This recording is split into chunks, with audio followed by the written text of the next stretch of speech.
Imagine a moment in time where Bill OBrien and the Texans were up 24-0 on the Chiefs in a playoff game. Since then, they lost that game by being outscored 51-7. They traded away their best player and didn't get a first-round pick in return.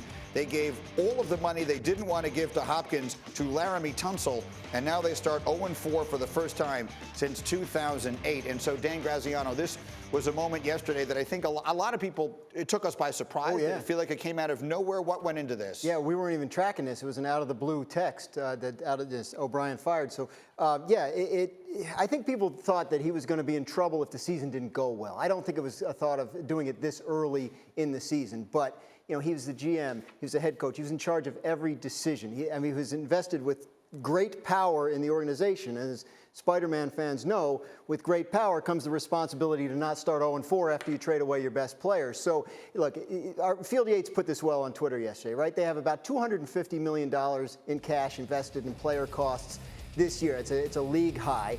They owe their first and second round picks to the Dolphins, the Tunsil trade. They're 0-4. I mean, all his decisions have resulted in an 0-4 start and playoff disappointments, you know, even though they've won the division for the last 5 years. So it's the kind of thing that gets you fired, and OBrien, to his credit, acknowledged that in a press conference. You know, over and over we said Bill OBrien, the general manager, is going to wind up getting Bill OBrien, the coach, fired, and yesterday it appears that's exactly what happened. So let me bring my crew in here and get some thoughts. And Jeff Saturday, one of the other things that I heard people saying yesterday was, well, look at the murderer's row they had on their schedule to start here. They played so many good teams early. Maybe this felt premature. You buying that?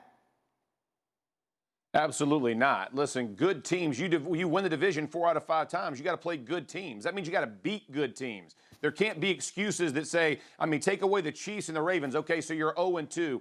You play the Steelers, you don't score a point in the second half, and then you lose to a winless Minnesota Viking team. It's trending poorly. And when you talk about what the expectations are for this football team, you are winning the division. So you are expected to beat good teams and have this kind of thing roll out. Very disappointed in the way they've started. And again, trading away Hopkins, all the things you talked about from a general manager perspective has just led to this and the frustration. And let me tell you, when I heard the first time I thought he could be in real trouble is when Mr. Texan himself, J.J. Watt, was voicing displeasure of, hey, I don't know what we're doing, but whatever, we got to change it. We have to be better. You knew something was going on because that kind of frustration going to the media does not bode well for the head coach.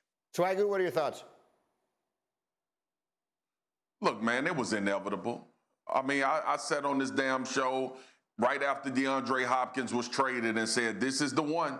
I don't understand it. Listen, he got David Johnson and a 4th-round pick for DeAndre Hopkins. DeAndre went and did a new contract in Arizona, and this is not the only result. Obviously, giving up a big lead in the playoffs played into that factor. But Bill OBrien, listen, guys, we have to start recognizing when we see franchises and organizations that are stagnant.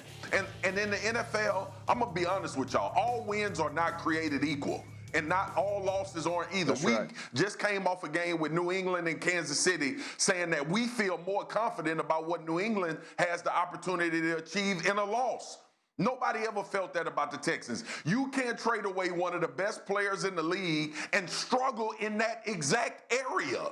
You can't bring in David Johnson and be last in the run game in the league. That cannot happen. So Bill OBrien made his own bed. And listen, there is no pleasure in guys getting fired, but we understand, Greg McElroy, Jeff Saturday, myself, this is a bottom line business. It's result oriented, and you get what you supply. And basically he supplied no juice, no creativity, and obviously bad decision making on personnel, and he got what he deserved in that regard. And so, Greg, where does this leave their superstar young quarterback?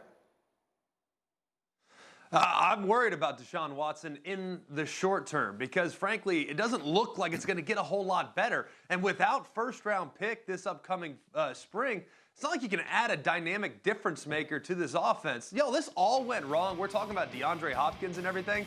This all went wrong with the 2 first-round picks for Laramie Tunsil, a guy who at that point had never been to a Pro Bowl. Yep.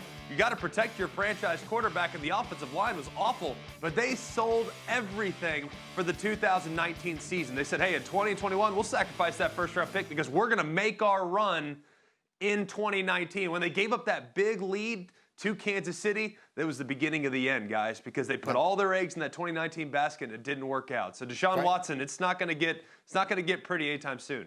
They're up 24-0 on Kansas City. He never won. O'Brien never won another game with the Texans.